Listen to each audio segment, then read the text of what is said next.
Satoshi Nakamoto, live instant. Definitely not, man. Definitely not. No way. All right, Juan. What's going on, Dallas? How are you? This will be fun. Yeah, it should be. We're going to keep it very lighthearted, like we said before everything started. We're going to talk about racial politics, Absolutely gender ideologies. Nope. No interest. Just keep it very lighthearted. I'm here to talk about a couple of things, specifically around this term financial literacy, right? Like a lot, I've had to struggle in my life a lot, like many people. So I'm not like, oh, look at me. But like, there's not enough information, or if there is, it's hard to parse what's important, how to read it. So I've spent the last probably 3.5 years upping myself in that area. And it's become quite a trend in social media. You have all these influencers, TikTokers, like, you should do this, you should do that, you should pay attention to that, you should do whatever, read this. And some of it's really great information. Some of it leads to more confusion because you start going down a trail of breadcrumbs of what's monetary policy, what's fiscal policy, how is that tied to inflation, deflation, how is it tied to your paycheck as an individual, as an employee of a company, or as an entrepreneur, right? So and then that bleeds into the investment categories. Like, what do you invest in? Industries, whether it's real estate, whether it's the technology sector, you have to just determine what you want as an individual. And I think financial literacy for me is know what you own. Like, know the things that you own, whether it's the shirt on your back, the car you drive,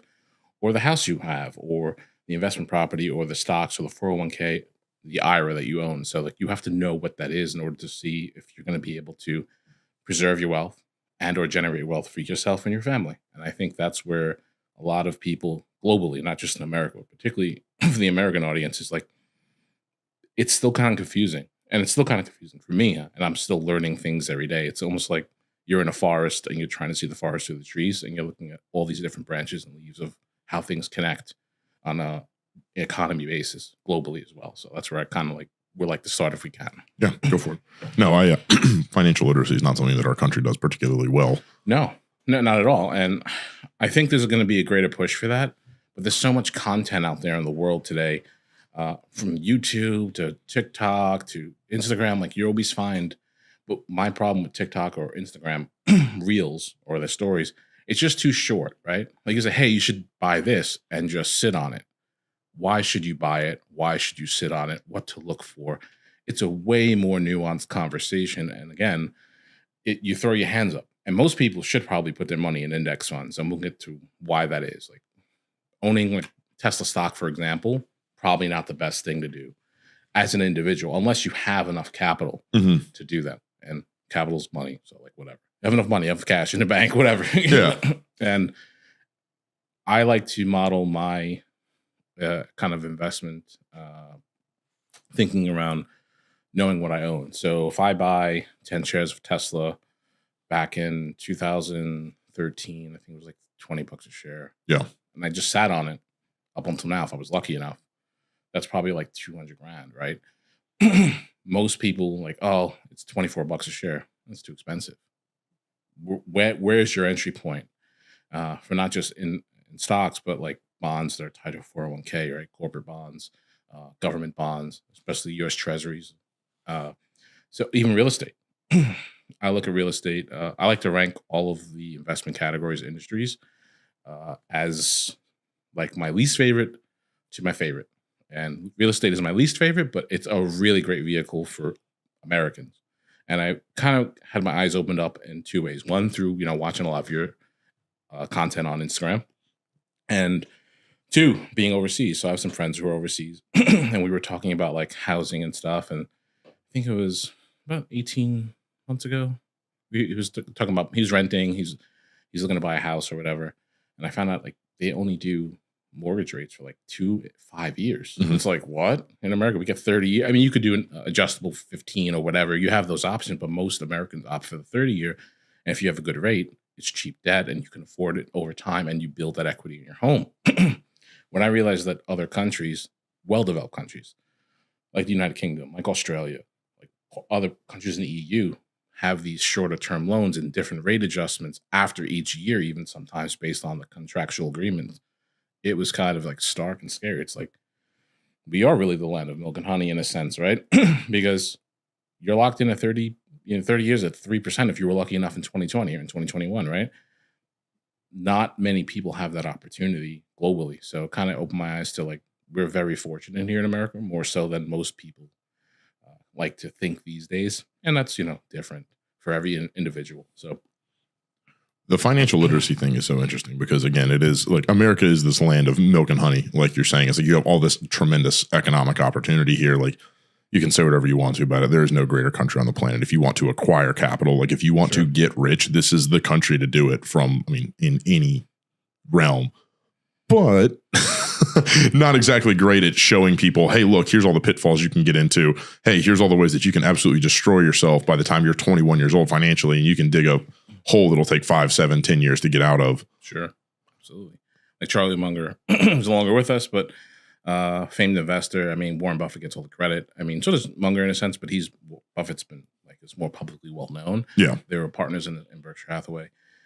Munger said, like, a man is killed by 3 things: liquor, leverage, and ladies. And it's a funny quote from, from a 90-year-old dude. 90-year-old dude, right? 90-plus-year-old man. But he's right about leverage, right? Like, and that's what I want to kind of talk about. So go for it. Everyone thinks about leverage differently. Leverage, I think for me, and I'll probably get this wrong, and people will be like, oh, that's not the right definition. Leverage is sort of like gambling sometimes. Because you don't really know. You get hyperbolic about certain things. You get super bullish on like, hey, I like all of this kind of thing. Like, for example, New York real estate, right? Using my reference where I'm from. You have New York real estate, and it's always going up. But there are periods that it's not going up. And that's, across the board for every city in this country and globally as well, right? But it's the most precious real estate probably in the United States. Easily. But you think about it like logistically, it kind of doesn't make sense to me, because I think the most precious real estate in the entire country is land where food is grown, right? Because again, that's feeding every city, but no one's there. There's nothing going on exciting in like the breadbasket of the U.S. outside of agriculture. Bill Gates is buying all of it. Yeah, that's another conversation for maybe another show. But yes, but again, like this person exited Microsoft, hugely wildly successful, has a lot of fingers and a lot of pies financially, but he's choosing to buy swaths of American real estate at cut rates because, again, he knows what he owns. If he owns this land, he owns the product of the land, right?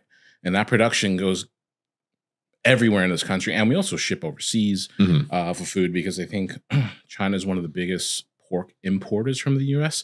I don't know the numbers specifically. We export a lot of pork and soybeans, obviously, to China. I thought they exported a bunch of pork, too. No, they consume so much of it. It's like one of their staple foodstuffs. Like wheat and corn is for us for making so many different products.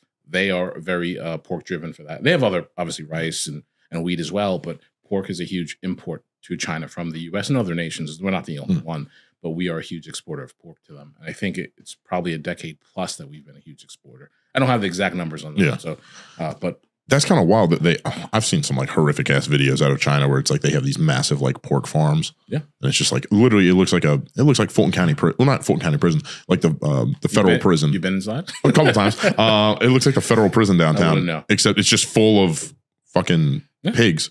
But tightly held, not treated well. And I get it because they have a greater need to feed their people versus animal care. And like, again, there's a lot of people here, and I'm one of them. Like I will never stop eating meat. I grew up on that my entire life. It's delicious. I appreciate it, but I wouldn't want, my produce to be grown that way and treated that way. Right. So I wouldn't, and this is also why I'm very into like local farming. Like there's a couple of bakeries and butcheries in Georgia that source locally from Georgia farms. And like, okay, that's where I want to buy my protein from because I support local business, but it's also like not that far in terms of carbon emissions and stuff. And I also don't want to get into that either because whatever. It's try and stay I want to talk not be abrasive.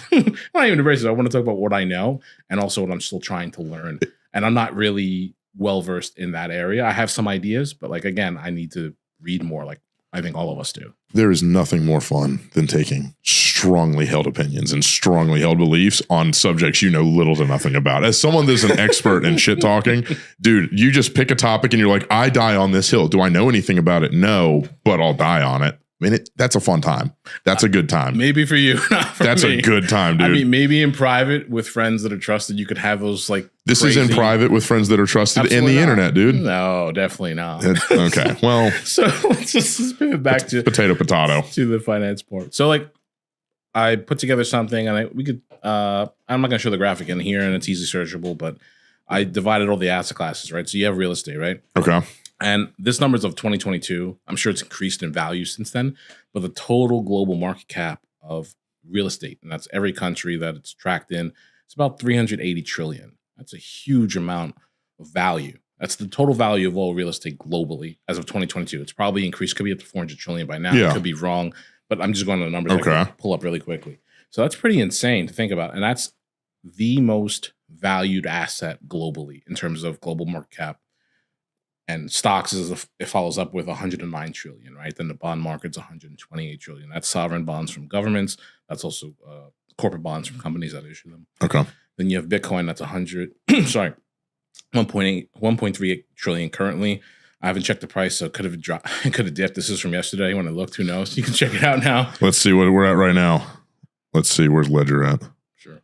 Also, I had to move everything off Ledger because Ledger got hacked. Or whatever it had, some like data breach.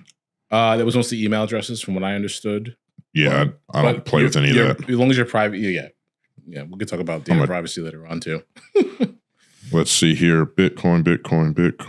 Where is it? Here. I mean, it's a unique. If you go to CoinMarketCap, it'll show you the total market cap currently. All right. It should refresh every 5 minutes, I believe. But. Oh, it's not even popping. That's why it's not showing up on that, because I completely got rid of all of my Bitcoin over here. And it's loading slow as hell. Anyways, what about real estate? Well, before you carry on with this. Yeah, I just got one more thing. So okay. Crypto Web3, right? Like I don't support any of that stuff, but that also has a market cap of 1.36 trillion. So the total crypto, including Bitcoin, would be about $2.72 trillion market cap. So it's a really small asset if you compare it to bonds, stocks, and real estate, right? Again, but each one of those assets have hundreds of years and some thousands of years. Real estate, land has always been the rare asset outside of gold, right? So back to real estate, it's a really great wealth vehicle for most people in the world, still even today, because I think people typically, millennials and younger, will define real estate as a home on a piece of land, right? Like, to me, no, you could have 10 acres and there's nothing developed there, right? It could just be in an advantageous location that a developer wants to come in and buy up, 70 acres to develop, and he's paying you a cut rate of maybe $5 million, but he's trying to generate $25 million off of those homes he's building, right? So that's how I look at real estate. And go back to the Bill Gates comment. It's like he's buying all this farmland because it's intrinsically valuable in many ways. There's not much of it. It's subject to weather conditions, and there's arid climates in California, which maybe one day won't be able to produce as much produce as it currently does, because if you get into climate change, shifts and whatever fun stuff. Exactly. You said you want to talk about politics, huh? Yeah, no. I said we'll dance around it. We'll dance around it because money and politics are intrinsically linked. Whether I like it or not is just the fact of the world we live in today, right? So for real estate, I like it because it's an easy entry point. It's kind of like almost like a hereditary investment in a sense, because your parents, if you were fortunate enough, you had parents, grandparents who have owned land and or houses, have willed that and or at least were able to demonstrate to their children that this is a way to preserve wealth long term. And that's a really good vehicle, still is today. It's my least favorite for several reasons. One of them being the carrying cost, right? If you own a home, and I'm learning this now as a homeowner, I don't have anyone to call up and go, you have to fix this and I'll have to deal with it. As a renter most of my life, I liked having that management handled by someone who's going to think about it. Now it's like, I'm the guy, I'm the plumber, I'm the electrician, I'm the mason, I'm the roofer. You got to do all that shit. Exactly. And it's not like I want to make an insurance claim on for a roof unless I absolutely have to, because then you can be dropped, which is a risk from your carrier. And you have to go find one and you're uninsured for like maybe a month, which is scary because something could happen. Like, that's exactly what just happened to me. Exactly what just happened to me. Well, there was an earthquake in New York, right? Like 4.8, like most Californians, like that's like nothing. That's like someone knocking on our door, right? Because again, they live on major fault lines, deal with earthquakes pretty frequently. But that seismic event, like if it's a 6.7 or 7.0, your house is not built to sustain that in the tri-state area.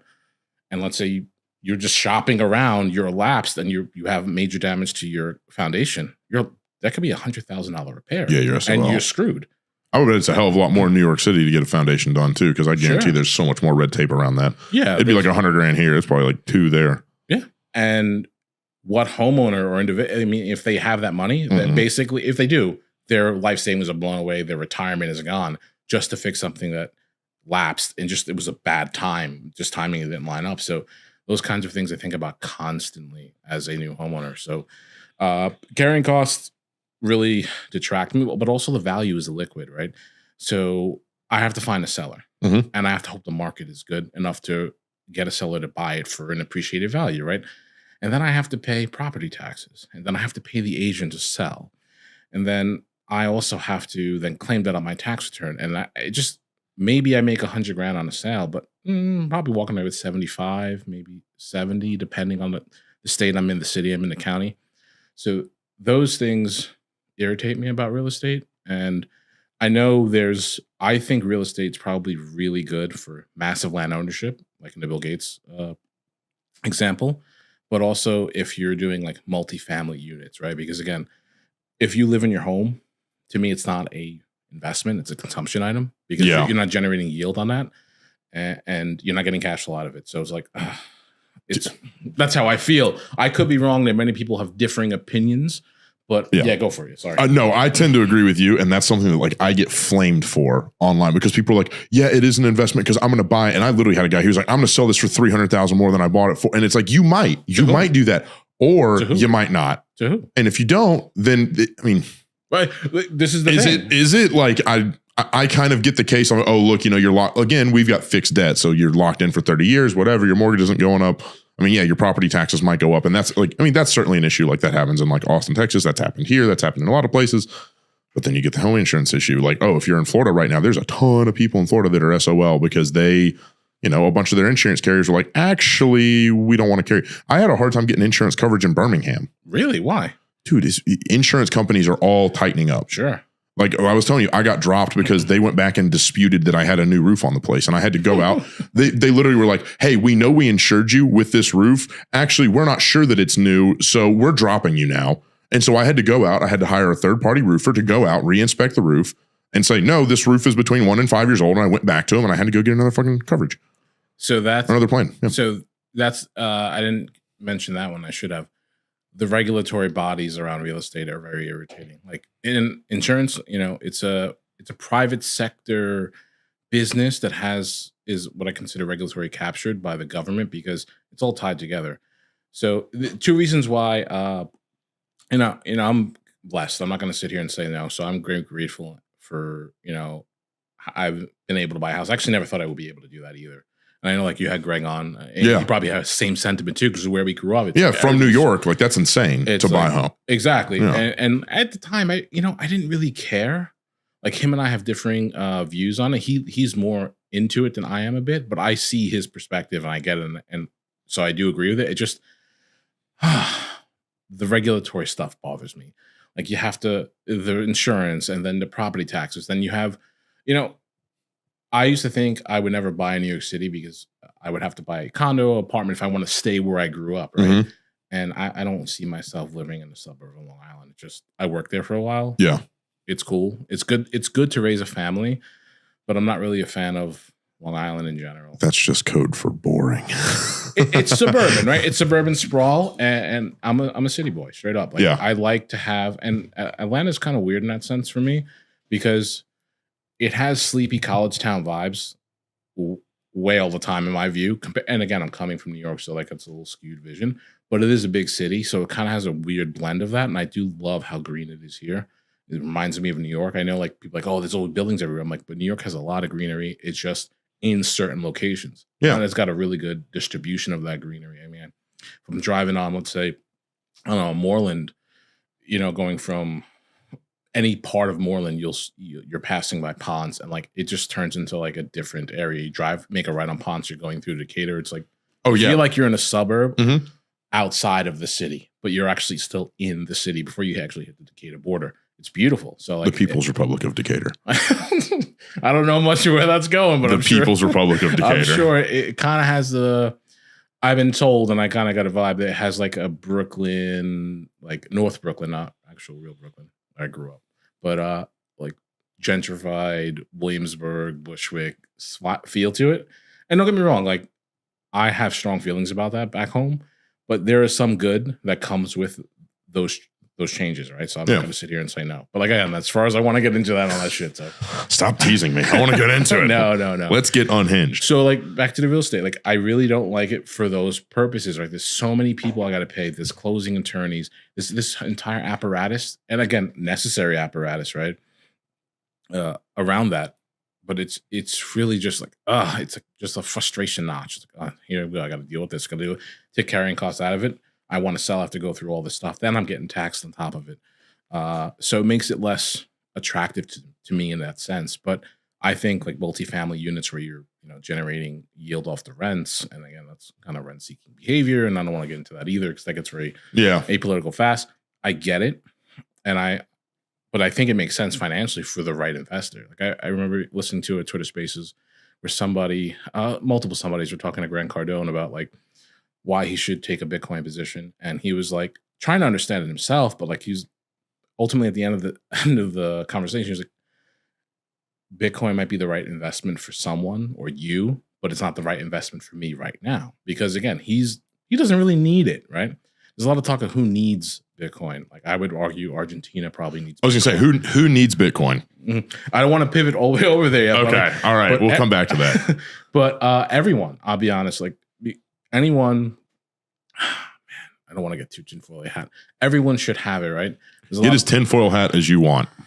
Well, my tinfoil hat is it's an NSA project, and that's been talked about on Reddit and subreddit and stuff like that.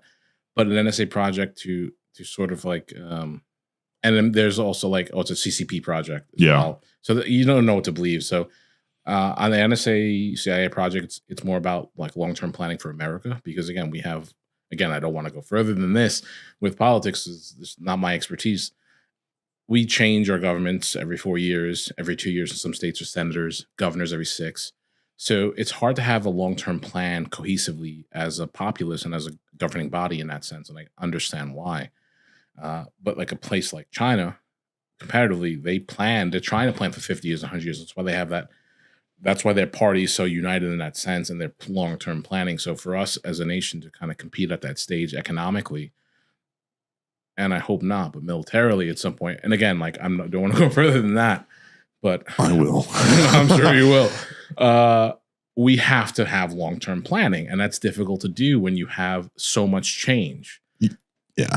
You can't sit there and try and compete. Okay, Putin's been in charge since what, 01, 02? And he's a demagogue and he's corrupt. I forget how long Xi Jinping has been in power. I mean, forever. Since like, I think 2008 or 2009. I thought it was like 15 years. Yeah, because they did some celebration, I think, of like 15 years of him. I don't know. Something like that is like, I mean, to your point, on some level, you have to have like a secondary apparatus outside of the politicians. It's like, hey, we can't just be subject to like the whims of people every 4 years of like, well, actually that guy made me feel bad. So now I want this guy who will make me feel better. Now this guy makes me feel bad. So we want this guy is like the NSA, CIA, FBI sitting there like, yeah. That's all cute. We need to make sure that we're on top of this shit. Absolutely. Because again, we have many adversaries, we have many allies, and that's as far as again I will go. So back to real estate before we jump into stocks and bonds and stuff like that. The regulatory bodies are very concerning to me because ultimately the reason why I couldn't envision myself buying like a condo co-op in New York is because I could pay the mortgage off. Let's say, and co-ops, they're fairly priced in New York. They're small. What is the difference between a condo and a co-op in New York? Okay, so a condo, you own it. There typically isn't a board, right? And I'll get into that. Yeah, so a management board of the owners, right? They could be if you want, but again, condos basically, if I own condo A, you own condo B, whatever you do, as long as it's not structurally changing the building, You don't have to have a committee or meeting about it. In a co-op, to do something inside my condo, I can do whatever the hell I want. Exactly. But if you're in a co-op, it's different. There's a board. You have to. So if I'm going to, I don't know, knock down a non-load bearing wall, I still have to have the board either approve it, depending on the building and their covenants, but also the board has to approve it and or at least be aware. So does your next door neighbors because you're making a lot of construction. Yeah. Right? It's kind of the nice thing to do to let them know. So you have that kind of concern in a co-op. And also the co-op can say, hey, we need to replace, I don't know, resurface the brick of the building. That comes out of the pool for your maintenance, but like we might need to increase the maintenance. And then if someone's really, multiple people in the co-op board are pushing that, you're subject to the whims of the vote. And if you're anti, let's say you're there's 10 dissenters and there's 25 for, you lose. And now you might have to increase your maintenance payments to cover whatever the pool of liquidity that they have already from the existing maintenance charges to cover that work. And that could be annoying, very annoying. I want to repaint all the doors from like beige to green or whatever. Yeah. Why? What's the utility? What value does that bring to our building? Probably nothing, unless the paint is really like old. It's been like 20 years. Then okay, I can. Unless it's lead and there's babies eating it. That is also it's ridiculous.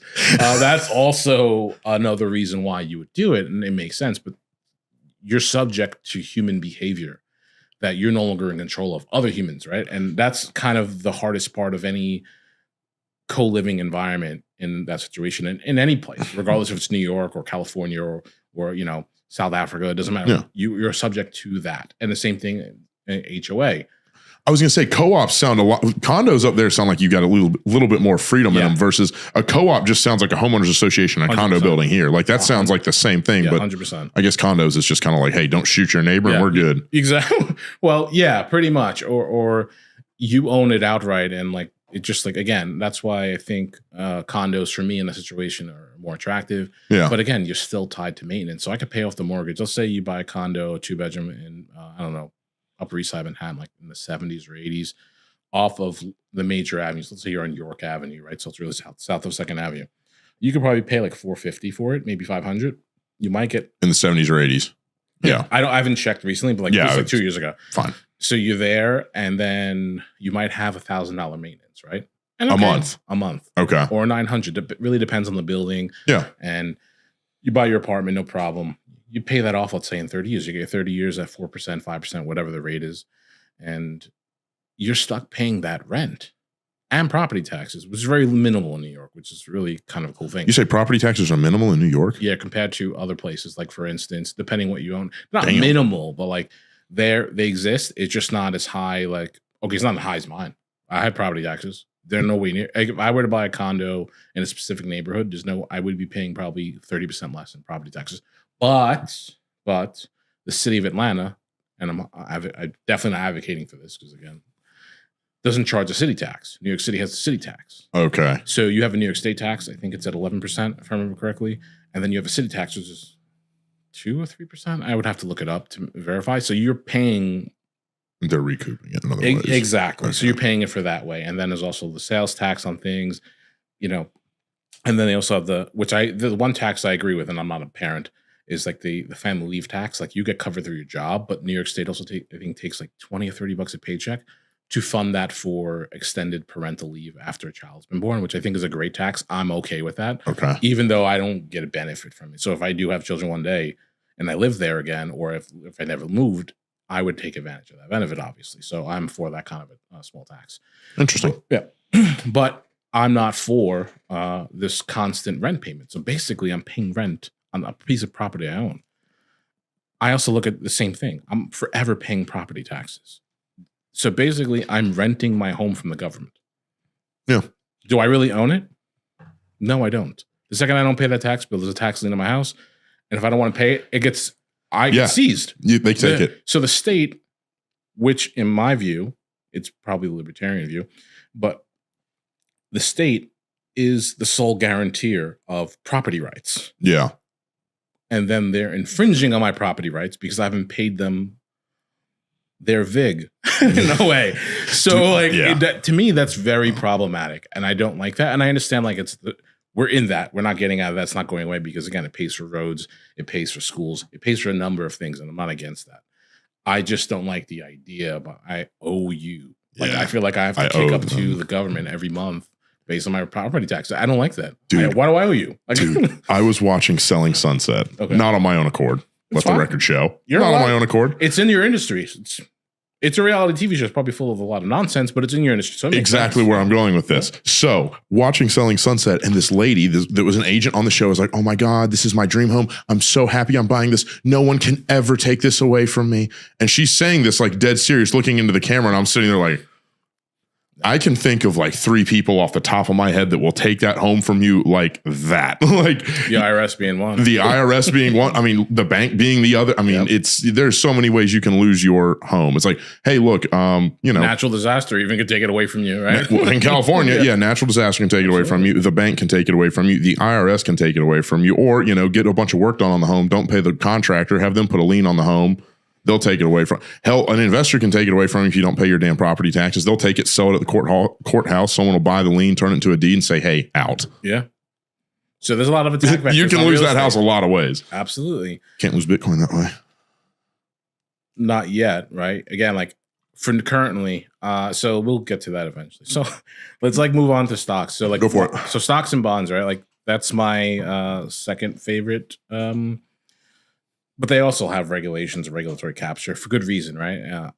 But there's some regulations I don't like, and we'll probably touch a little bit more on the politics of that, which you'll love probably.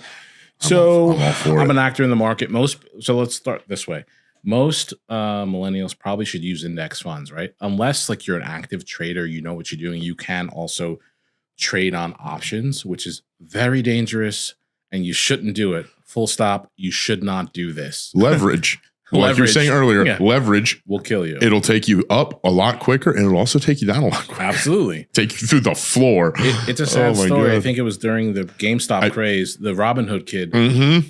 He was blown out of his position, but he thought he owed like $700,000. And it's like, he took his life. That's horrifying. That's horrifying because I think he was maybe 19 or 20.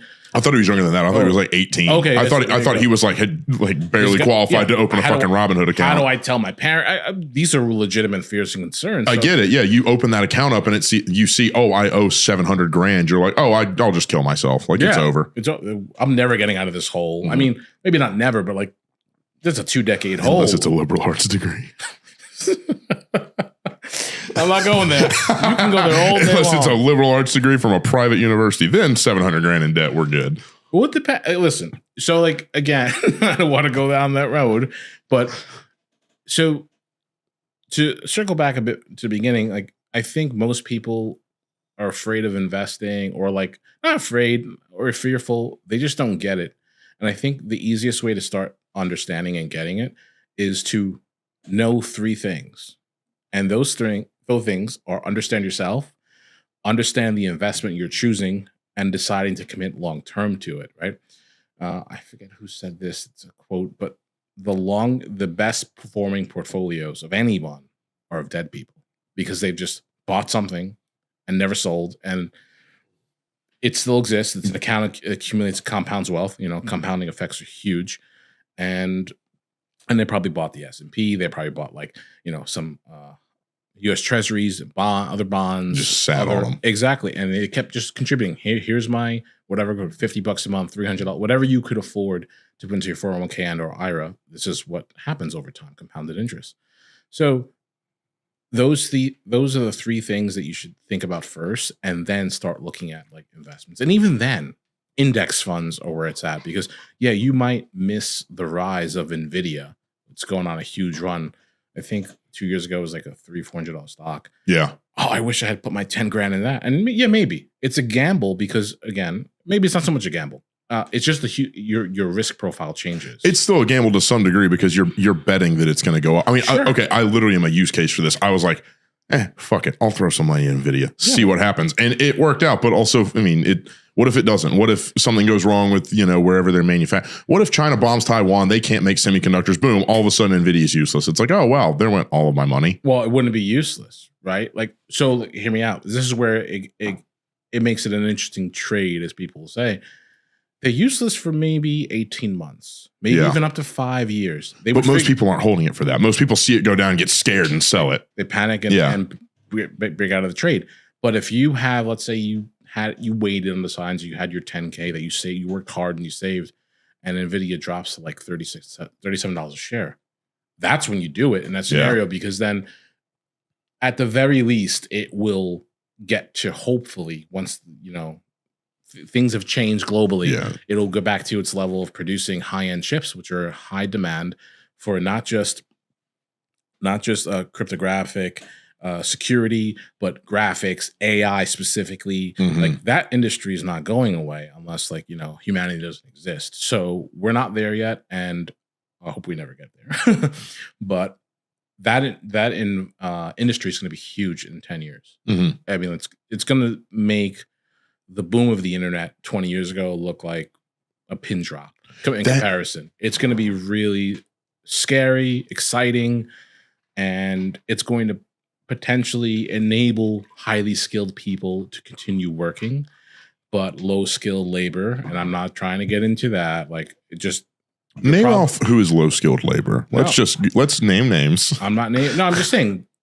And I get it. Manufacturing, if machines are doing all the manufacturing, and you have maybe a set of people, let's say you have 100 people on the manufacturing line, you might need 10 now to do quality control checks to make sure, and that's standard. That won't go away, but there might be 90 people who are no longer employable because they don't either have the QA skill set, or if they do, they just weren't the best at it or whatever. Like, there's a number of nuanced things that go into that, right? So I think AI is going to be great, but also potentially detrimental to global society, not just America, not just China, Russia. It's going to impact everyone. And then my guess is you'll probably hear something. You'll hear a lot more ramblings about UBI. Yeah, 100%. And I mean, Musk has already mentioned there needs to be, and I have my issues around UBI. Were we talking about Ready Player One? I don't think. Yeah, we were talking about that when we had that beer a couple weeks ago. But I think that world. Listen, I'm a gamer. So I'd be cool to jack in and plug in and play a video game. People across the world, through a lens or whatever. That's kind of cool, but I wouldn't want to live in that, right? Yeah. That's the concern with that kind of purpose, human beings not having a purpose anymore. The purpose is their career, the family, their aspirations, their creativity. But if you take that away in any form, what do you do? And that's a question that we have to answer as a society, not just here in America, but everywhere. And our governments globally are not prepared for that. Our citizens are globally not prepared for that.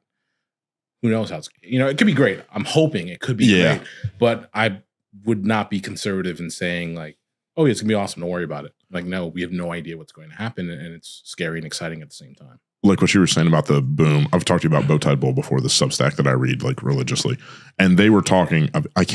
They said something to the effect of this is the internet in '98.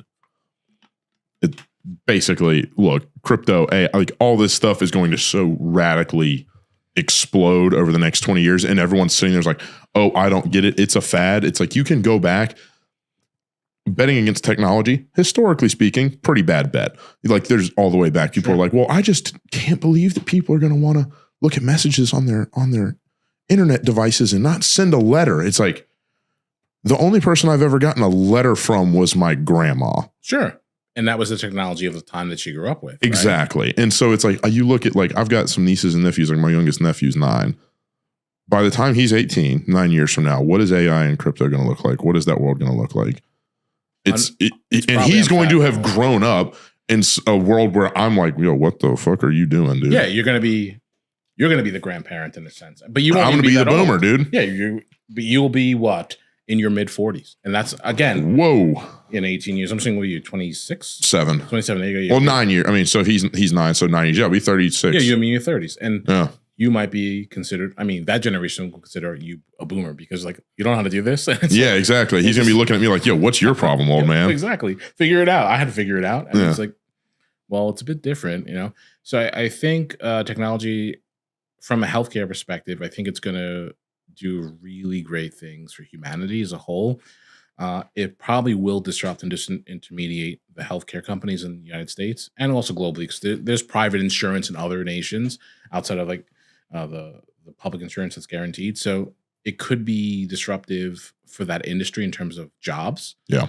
And I'm all for like ensuring people have purpose in life, but that industry, man, it's all for, again, we're a capitalistic nation, and that's done wonders not just for us as a nation but the world. So I'm not going to sit here and take anything away from that. But man, capitalism and health, I just feel like in healthcare, it's overweighted in terms of we need to drive profit, and I get that because these are public companies that have to return shareholder value, and you're seeing kind of fallout in Boeing with that. Boeing was once a research and development company in the aerospace industry. I mean, they still are. I'm not going to sit here and say they're not. But I was like, damn, I didn't know. Oh, but back in the 70s, after the pegging from the gold standard, a lot of people, I feel like a lot of issues in society in any country historically start with the debasement of the currency. And we'll get into that a little later on. But after the breaking of the gold standard, Boeing started shifting into returning shareholder value, because that's where do you put your dollars? If you have inflation running hot, as it was in the 70s, and if the Fed is targeting 2% inflation every year, all your earnings are just melting away. So you have to return shareholder value to your investors. Makes perfect sense. You may not like it. You don't have to. But when you start making that the priority, or at least the top priority, everything else suffers in some form. And we're seeing a once hugely innovative company in the aerospace industry start to have some serious problems that probably in the 70s and 80s were fixed in terms of airplane security, in terms of physical security, of like mitigating all the things that can go wrong in the physical world. I mean, they've done a really great job. Like making sure the airplane doesn't turn into a convertible. Sure. Being one. I mean, Transformer style. But I would say, not having some of the physical limitations, the issues the planes have had, also removing control for the Max's planes that had some crashes over the last couple years. That was very scary. Yeah. The pilot, they had to introduce that, and that's kind of like a product oversight. It's like, humans are unpredictable, right? But at the same time, I probably would feel better that the captain and the co-pilot have access to override a computer decision, because if the computer is wrong, it's code written by humans who are not infallible, right? That can lead to secondary effects that are not great for people on that plane. Dude, the aviation thing is crazy to me. Sorry to cut you off on this. Free. This reminds me, I was watching a video yesterday by this guy that's a personal injury attorney in Georgia. His name's Mike Rafey. I've been trying to get this Mike Rafey gentleman on to come on here because his social media is done so well for like an attorney. He was talking about how if you go back and you look at a lot of personal injury attorneys that are like older dudes that are like 70s, 80s, he was like, a lot of them have like expertise in aviation litigation. Interesting. Because they cut their teeth in the 70s and 80s when it was like you had a lot of these big, like Boeing or whatever, the larger airliners had their fair share of issues, but he was like the smaller ones were even worse. So he was like, you see like a lot of this stuff that went on back in the 70s and 80s where it was like, there was all these problems that a lot of the stuff kind of got ironed out. And he was like, now you're seeing it where it's, well, I don't know if this was him saying it, but it's like, now it's, a lot of the stuff is coming back in. Sure. Very in vogue. Airplane crashes, popular again. But I feel like I was listening to a podcast recently, some systems engineer, he's an aerospace engineer as well. You're more likely to get into a car accident than a plane crash, right? Like, which is fantastic. And given all the weather conditions they can fly in, I mean, you're going to have turbulence that's never going anywhere. But they're generally very safe. Once you're in the air, you're very safe outside of like crazy scenarios that could happen. It's like the first like 60 seconds, I think, after takeoff is like the most dangerous part of the flight or something. Absolutely. Yeah. But once the wheels are tucked in, you're flying, you're most likely going to get to your destination safely and soundly. And I think what scares people the most in those situations is the loss of their own control over the outcome, right? You're abdicating your control. You have no choice to a third party who's going to get you there safely, that works for a company that's trying to generate revenue in the marketplace and be the best airline possible in terms of service and customer service and flight times, right? So that's scary when you can't do anything about anything going on in there. So I understand there's a lot of people who have a lack of flying etiquette, and I think it's gone up since COVID, in my view. What is flying etiquette? I mean, it's a tough job for the gate agents. It's a tough job for the pilots and the flight attendants. And I think people are very self-entitled. They're not thinking of the other person's experience. When a plane is delayed, I don't like it. I can't get to my destination. It's annoying. It sucks. Yeah. Everyone hates it. But you kind of just have to grin and bear it. And the adults that I see losing their mind, starting fistfights in certain airports, over like change delays. It's like you're acting like a 6-year-old child, and you're a grown adult. And it's just weird. I've been traveling. I've been a traveler nationally, internationally since about 2010, 2011, right? And I have never seen it personally up until a year ago. People yelling and arguing about stuff and being upset. I get that. I get upset too. Like, this sucks. I don't want to be here. But the things I'll see on Instagram or it's wild to say the least. And it's like, patience. I know it sucks. That no one wants to be delayed. But also, here's the thing. I saw a tweet one time, and it was like, remember, if you scream at the gate agent enough, they'll take you to the back where they have the secret fleet of planes for people that are really disrespectful. Absolutely. So it's like, screaming at the gate agent isn't going to get you anything. Nope. And two, if you want to get your way and you're just like nice to them, it's like, again, you're like, oh, think about their experience. You're some gate agent that they give bad news to people all day, to every single person. You give bad news, and you just deal with varying degrees of shit getting thrown back your way. And then someone walks up and is like, hey, look, I know I'm probably going to make your day a little bit worse. I'm really sorry, but like, is there any way that like blah blah blah, like, can I get a flight credit? Is there any way you can help me out with this? And they're not going to do it every time, but at least for some portion of the time, it's like, oh yeah, I'd be a lot more happy to help you out than the dude that was just screaming at me for 10 minutes, taking his whole like last month out on me. Yeah, absolutely. I can't imagine that. So I feel the same way about the serving industry in restaurants. Like, it really irritates me if I see someone mistreating a server. I never worked in the industry, but I love food, and I love that industry for what they produce and put on a plate for people that are paying 10, 20, whatever you're paying. These people are passionate, and they're dedicated, and they deserve respect. I don't care if they're, their federal like salary rate's $3 an hour and they depend on tips. Treat them with respect. They're no different than you and I. And when I see people acting up, I do speak out. That I will speak out publicly. And also, if you're a chat and cutter, I will definitely speak out. I will. A what? You never heard of a chat and cut? Oh my God. What is a chat and cut? My summer child. This is a learning experience for everyone. What is a chat and cut? A chat and cut. Let's say you're online at a venue. It could be anywhere.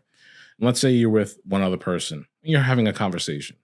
Somebody recognizes the other person you're with and feigns like, hey, it's been so good to see you. And they kind of just sneak in the line behind you. Yeah, okay. I call that out. I've called it out at a wedding. I've called it a wedding. I am ruthless. And I want to thank Larry David for that, because it's something he doesn't curb. And I'm like, this is genius, because people need to have etiquette. You don't just, even if you know me well, I'm not letting you cut, because again, it disturbs the entire line. I have respect for the people behind me. It's rude to let someone else. I don't care. Unless it was like my elderly father. Like, yeah, I don't care. I'll let you go ahead of me if that really upsets you, but like, he's cutting and he's not going to wait on this line. But if you're able-bodied, I don't think so. You don't get to cut the line. You get to wait like everyone else. I've waited. They waited behind me. They waited in front of me. You get to wait behind everyone. It sucks, but it must be done. It's a civility issue for me, and I can't stand it. So those are only two things I'll speak out about in public. Chat and cut and lack of respect for wait staff in a restaurant. Yeah. For sure. I cannot stand it. I mean, again, like, there are some times where wait staff are pretty rude and mean or whatever. And it's because a number of factors, right? Yeah, you short them on their tip, whatever. But there's no, in my view, like, you should always be respectful. That's how I try to view it. So let's back to back on track to things that are more, you're talking about investments. So for stocks, like, it's always better to do an index fund. Just S&P 500 index fund. You could do VTI, which is basically, VT is the total market index for the US. So every company that's public, and you go from like really bad or maybe not great performing companies all the way up to the Googles of the world, Teslas, etc. And then VTI is the total world index. So it's every company that's public. So you'll get exposure to Chinese companies, EU companies, African countries, South American countries, and obviously the US. So those are probably really good starter ETFs to put your money in because they're low fee cost to you as a investor. They generate growth, and they also provide a dividend based on number of shares. So like I forget the percentage rates, you'd have to look it up. But that's where you should start. Like you should never like YOLO into Tesla, Google, Amazon. You know, if you were like, believe you me, I mean, Amazon in 2004 was like $3 or $5. The only person still holding on to the stock from that point was Bezos, obviously, because he believed in his company, believed in his vision, believed what he was doing. And probably some of the executives who are still there, like Andy Jassy now is the CEO. I think he came on board in like 06 or something. So those people, obviously, they have obligations to hold, but also they're restricted from selling because, again, they want the skin in the game to like, hey, build this company up, and eventually you'll be able to sell some of this on the open market. Buy with conviction and never sell. So yeah, a lot of some people think conviction is kind of not the way to invest, and you know I've gone back and forth on it because a lot of to pivot to Bitcoin, a lot of Bitcoin maxis have conviction based on you know what they see, how the market cap, not the market, like the limit on the coins, its decentralization and its network effects, right? And I understand the argument, I get it, but again, that you develop conviction that way, so you're kind of emotionally tied to it in a sense. And a lot of people will say, or a lot of like investors say, you should not be emotional about an investment because the second your emotions change in either negative or positive, you're going to do things that you probably shouldn't. You might buy more if you're in over exuberance, and you might buy more at, I don't know, let's use Amazon. I bought more at 1,000. I'm going crazy. I love it. I'm pulling on my life savings, and it pulls back to 750, and maybe it stays at 750 for 3 years. So now you're locked in and you're feeling that max pain. It's still a valuable company, but you were over exuberant in your investment, or you have buyer's regret. Like, oh man, I should have put more money into it. And then you then look for that alpha and yield somewhere else, and you take riskier and riskier bets with leverage. And like some people shouldn't be doing it. But again, if you have an asymmetric advantage, like, so for instance, like Taleb, he's really famous, and I haven't read all his books, and I should. I don't agree with his positions on a particular asset class, which we'll talk about soon.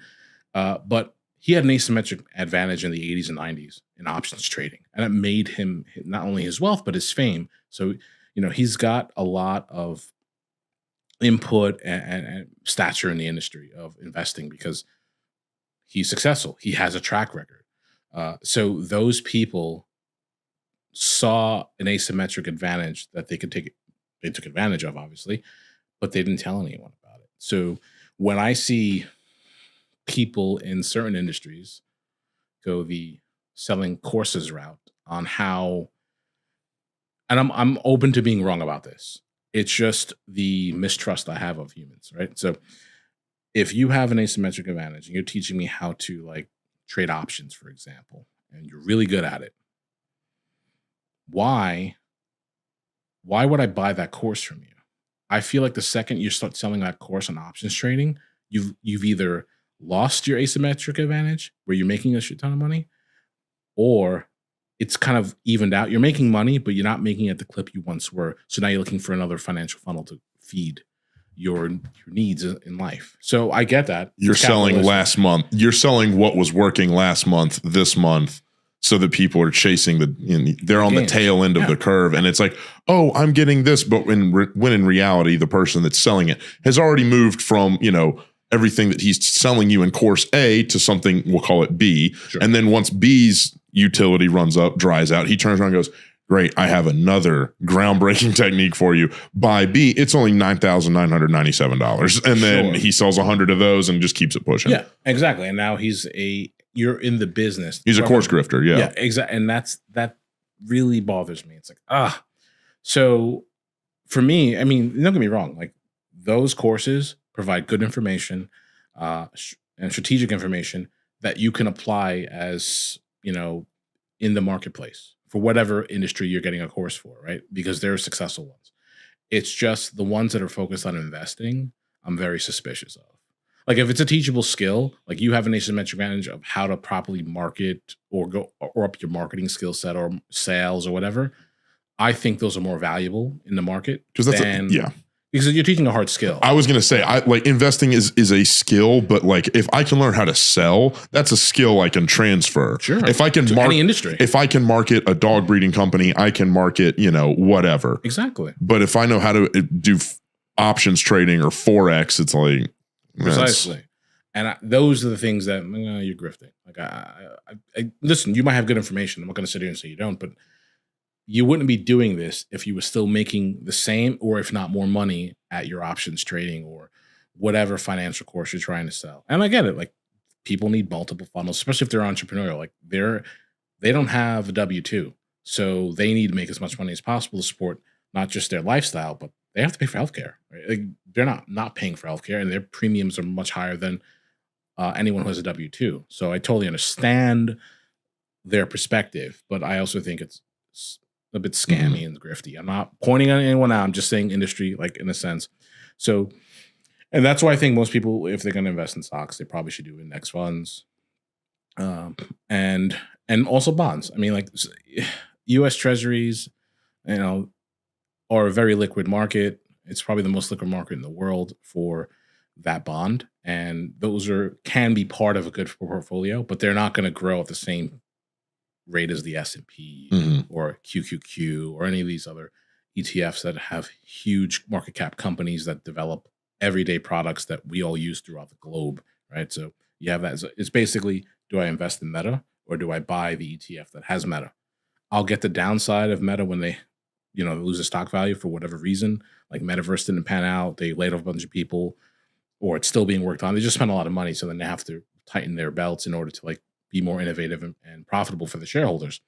You lose some of that. But then if you have another company that's like an insurance giant in there that constantly has great premiums, constantly is growing, more people using their product, you're going to even out your losses. So you might gain 7% compounded year over year, but you might miss the 32% uptick in a company like Meta, for example, and versus so you'll capture some of that gain, but your downside is protected. Always long degeneracy. Yeah.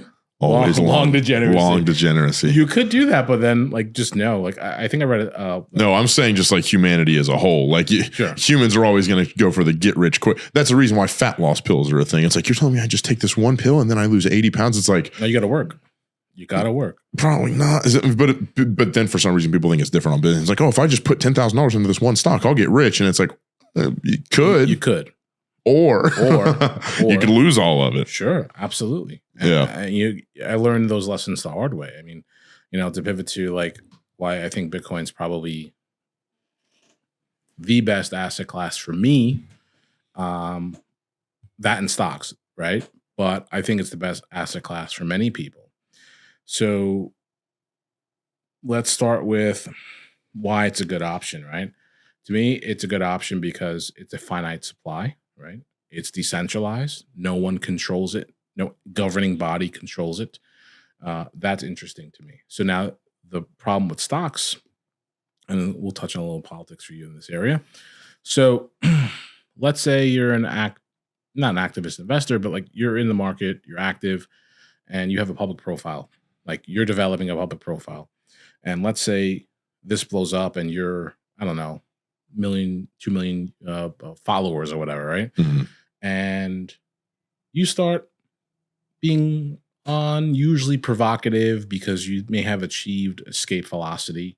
I'm not saying at the level of Musk, but that's why he says whatever the hell he wants, because you hit a level where you're unfuckwithable. Pretty much. Exactly. And that, to the Sovereign Individual book, that's kind of where you want to be. It's you can't, there's nothing you can say or do that's going to change my perspective on the world. That's good and bad in some ways, because again, the bad for that for me is you dissociate from the rest of society in a sense, for good reason in some cases, but you then lose that connection with others to be able to understand them and maybe serve their needs, right? Because again, at the end of the day, he's serving a need in the market for EV vehicles, for specified tunnels under boring, for satellite-based internet, a number of things, right? So he's serving the marketplace, and there are users of that or customers of that. And I think if you pull back so much from knowing your customer, and I'm not talking about KYC, so that's a different issue altogether, and it has bad implications for humans. We'll get to that, yeah. But you, in that scenario, I think you kind of can easily dehumanize others, which is not good, especially if you have that level of influence and power, right? It could mean very bad things for society. That's why you don't want scientists running Congress. They start looking at people like numbers instead of people. Sure, like that's a valid opinion, right? Like you don't want to do that, but in terms of crisis, you may have to, right? Like there's plenty of movies that like demonstrate like, hey, the needs of the few do not outweigh the needs of the many. Star Trek reference, but I'm a Star Wars fan more than Star Trek. My dad's a Star Trek guy, so. But unacceptable. Well, I mean, that's what he grew up with, right? He's a Star Wars fan too. I was going to say that's. Yeah, I mean, like I actually met a guy in a previous job that was a technologist, like just like me, and he'd never seen Star Wars, and I was like, you have to be lying to me.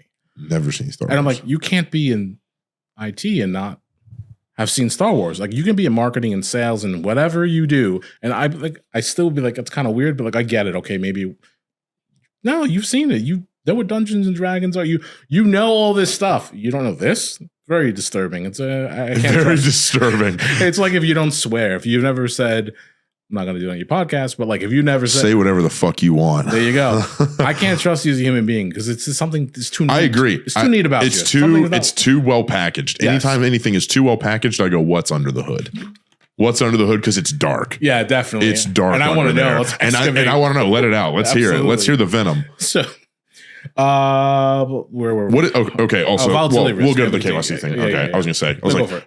What? No, go ahead. Sorry. Oh, I was going to say, like, whenever you go into any of this stuff, like, say what KYC is, because someone is going to see a clip of this and be like, what is KYC? I don't know. Like, what is, like, I don't understand what this is. Very high level understanding. I haven't done enough reading, so I'm not an expert in this, but at the highest level, KYC means I know your customer. So it's a banking act, essentially, that enforces specific ID requirements of an individual in order to do business transactions monetarily with a bank, let's say, for example.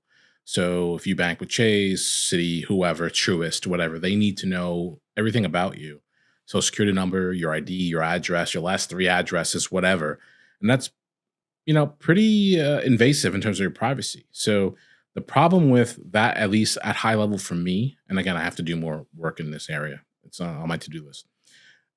If that bank gets hacked, their records, are leaked on the internet and dark web. Now someone has all the pedigree information about me and now can impersonate me and now can like run up credit lines in my name, all sorts of crazy stuff. And you're liable as the citizen. It's like you're on the hook. Yeah. The government may go after that a specific entity for, bad business practices, and there's a lawsuit and you got to pay a fine or whatever. But I don't see that. Whereas the restitution is to me as the customer. I may get a check for $80 because again, you might have tens of thousands and even hundreds of thousands of victims. That doesn't restore my credit to where it once was and my reputation in the marketplace. So it's very scary. So I get why anonymized financial transactions are very, very attractive to not just the average citizen, but also to people who are superiorly wealthy. Like I get it because you should have privacy. I don't think I need you in my business on any level. My family does, my friends, if I invite them in, but a governing body, it's not your business. Yeah. But I also get the other side of it. It's like, hey, what are you using this for? Like they have to track it because there's funding for like, again, politics, groups that are, doing terrible things in the world, right? There's funding through crypto and dollars and whatever. So like people are like, oh, we have to ban, we have to regulate the crypto industry. It's really just they're saying the quiet part out loud in a way. But go ahead, what are you going to say? I was going to say, I find that whole argument so disingenuous. Wasn't it Deutsche Bank or one of those big European banks got busted for running transactions for fucking terrorist organizations? And they're like, no. But your Bitcoin's the problem. It's like, motherfucker, Deutsche Bank is doing the same shit. So why do you care about Bitcoin? And they're a commercial huge bank in the EU. They have branches in the US. It's kind of weird. Like I get, and they find Deutsche Bank, they find Bank of America, they find Citigroup, all these banks that get caught doing these illicit transactions, and that's why KYCML came about. And it's like, okay, but they're still doing it, and the amount that they're doing, like, so like we can get into the US dollar.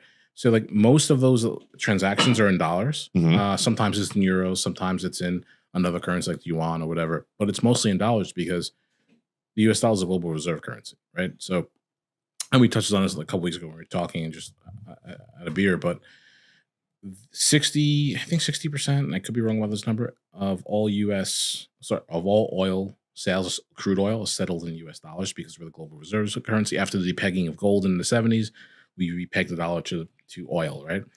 So everywhere needs dollars, right? And this will kind of go into, we're skipping ahead in monetary policy, but we'll come back to the Bitcoin argument in a second.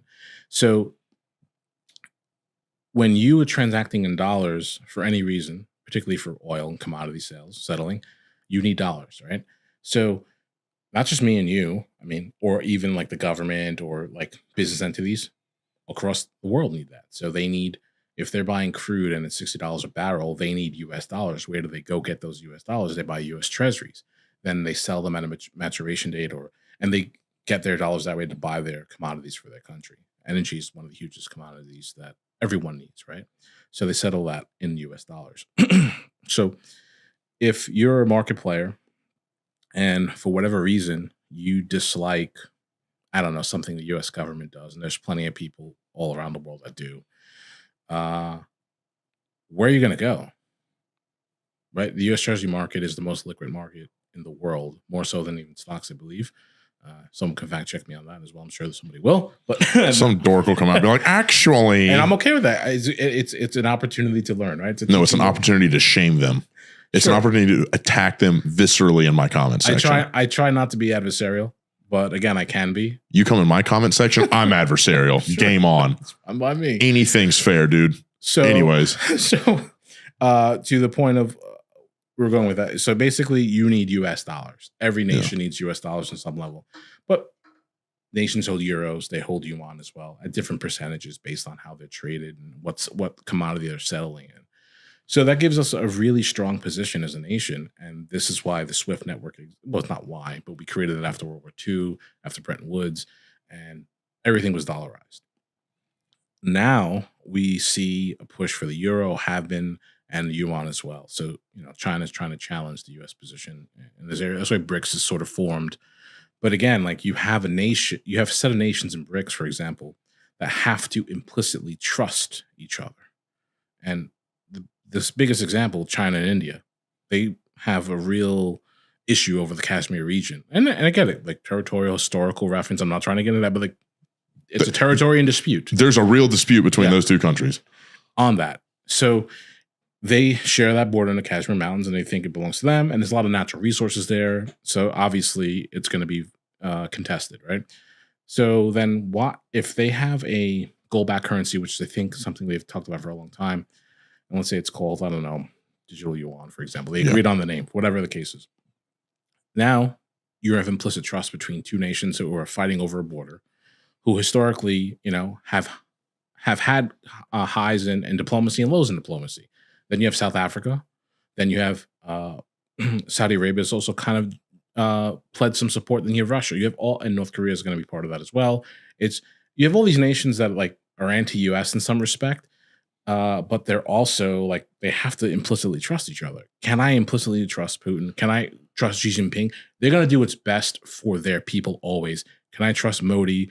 I forget who the president of South Africa is currently, but can I trust those governments? Those motherfuckers don't even trust each other. Precisely. You ever seen the video of Putin and Kim Jong-un sitting there and they toast and then they sit there and stare at the other one like, you gonna drink it first? No, drink. Go ahead. No, drink. No, you first. They just sit there and like, oh, well, put these down. That's a perfect example why I don't think BRICS could work in its current form and with its current government structure. I'm not saying it won't ever work. I'm not here predicting the future, but it's like, So if I would say I'm based in Luxembourg, right? A financial haven in the EU, as well as Switzerland, but, I'm based here. Am I really going to start putting some of my money into BRICS, based bonds, or am I still going to stick with the U.S. Treasuries? It's because I've known it. It's a known. It has network effects globally, and anytime I need to get out of the Treasury bond that I hold, there's always a buyer, whether it's another foreign purchaser or U.S. The Federal Reserve is purchasing it. Which again, people have some serious problems with that. Totally understand where that goes. But you have that structure in place. So can I really trust the BRICS nations? Probably not. Autocratic governments, there's human rights issues. There's a lot of things that go into when an investor, I would believe, at least I would approach it that way. How can I trust this nation to not honor its obligations to me? And this actually happened in Russia. Have you heard of long-term capital management? No. So in the late 90s, long-term capital manager, LTCM, was a hedge fund that went belly up during the 2000 internet bubble. Okay. So they were doing arbitrage on government bonds, and they had I think it was like maybe $1 trillion plus in liabilities based on the arbitrage trading that they were doing. It was very profitable, but at the time of the bubble burst, if they didn't get liquidity from the Fed and the other banks, kind of like 2008, they were going to go under. Eventually they did, but because Vladimir Putin, when he came to power, when the Russian economy was failing during this time, they made good on the bonds to national people, like the Russian people, right? Yeah. But not foreign investors. So they basically pulled the plug on anyone who was investing in Russian bonds outside of Russia, US, EU, etc. They got left holding the bag. So LTCM went under because of that. But over the time, and this is not an original thought, it's all on the internet, and there are a lot of podcasts that have talked about this company. If they were able to weather the storm, they would have been wealthy so much over as a company for their investors. Because they were good bets. So early. They were early, or there was the bubble burst in 2000 that, pets.com was probably a really good idea, poorly executed. And now you have Chewy. Chewy is probably the premier pet online shop out there. I mean, I know Amazon has a cut of that as well, but it's nearly the same model, selling products on the internet for people to buy. I don't have to go to a store. I don't get online. I don't have to find. I can just buy what I want. Exactly. It just wasn't mature enough. Whatever, LimeWire, whatever they were. Yeah, there you go. Did I tell you about the guy that my dad knew that went into Russia that was doing corporate conversions? No. Okay, so my dad told me this story probably a year ago. I'm going to remember this the best I can. My dad had a friend whose kid went right after the USSR collapsed. Mm-hmm. All these Western countries were like, oh, damn, we want to go in and we want to get a piece of the market over in Russia. Cool. So my dad's friend's kid goes over. He's in Moscow. They're going through, they're getting their hands on all this, the closest to A-class commercial real estate that they can get that's in Moscow. They're going in, They're renovating them, they're getting them ready to go, and then they're turning around to KFC, McDonald's, all these companies that are trying to flow into Moscow, and they're like, hey, we've got office space for you for when you open up your offices. And this is a bit different than the LTCM thing. One day, a couple dudes with Kalashnikovs rolled into his office, and they're like, we're going to explain how this deal works. Either you leave the country tonight, you leave the money in the bank accounts that's here. And this guy still made apparently a few $1 million off of this. He made good money on it, not as much as he could have. Or we come back tomorrow and kill you. Which option would you like? Obviously, option A. I think I'm going to go with option A. Yeah. You got to, I'd like to maybe negotiate a different price point, maybe, for my time since I set this up for you. Yeah. But option A for sure. Yeah. Maybe we could chat 10 minutes about it. If you don't agree, I'm still taking option A. But at the end of the day, you're the one with the firearms and the 7.62. Sure. So, but that also would be unheard of here. You couldn't. That's insane. Yeah, precisely. But that again, it's there's great returns over there. Yeah, you're also getting in bed with the Russian, North Korean, Chinese, and Indian governments. Do you feel good with this? But I would almost, just to focus a bit more on Russia, it's basically an oligarchy that is mob derived. People will say U.S. government's a bully, and there's probably some truth to that. I'm not going to sit here and I'm not having that discussion. Yeah. But I mean, if I look at the way Russia has, after the collapse of the USSR, it is pretty scary what happened to industry there, how it was just taken over by gangs, essentially, that just knew the industry. They knew the oil industry. They knew the iron industry. They knew all the agricultural commodity industries, and they just It's mine now. They went around and they started handing out basically stocks to the common person who had been living under behind the Iron Curtain for 70 years. And it's like, I own a part of the, I don't know what this means. And it says it's worth, $1. And then some guy comes up and is like, see that piece of paper? You have no idea what to do with it? I'll give you 5 pennies for it. They're like, that's better than this piece of paper. Sure, give me the 5 pennies. And then next thing you know, it's, you own all of the liquid natural gas coming out of Russia and you have a 200-foot mega yacht. Sure, absolutely. And now you're in Dubai because of U.S. sanctions now. And it's or you're somewhere else in the world that you can get away with that. So let's go back to that first thing, because you brought up something very interesting I wanted to talk about. So for the stocks, like back in the day, let's say I bought 5 shares of the East India Trading Company. So I'm going back a couple hundred years here. Yeah. You got a stock with your name on it. And this is, you own 5 shares. And it's exchangeable for dollars at the value of the price of the stock at the time. In order to scale the stock market, and again, I'm not an expert on this and just what I've gleaned from what I've read. So if I'm wrong, like, fuck off in some area. Perfect. But I'm trying to just... See, got you to swear. Perfect. Tell me about it. I'm just trying to lay out a framework of how I've learned certain things. So in order to scale the markets to get more market participants, you couldn't always go to the exchange in New York. If I'm so the other exchanges popped up, the Mercantile Exchange in Chicago, the London Stock Exchange. But how do you even get this out over to more people?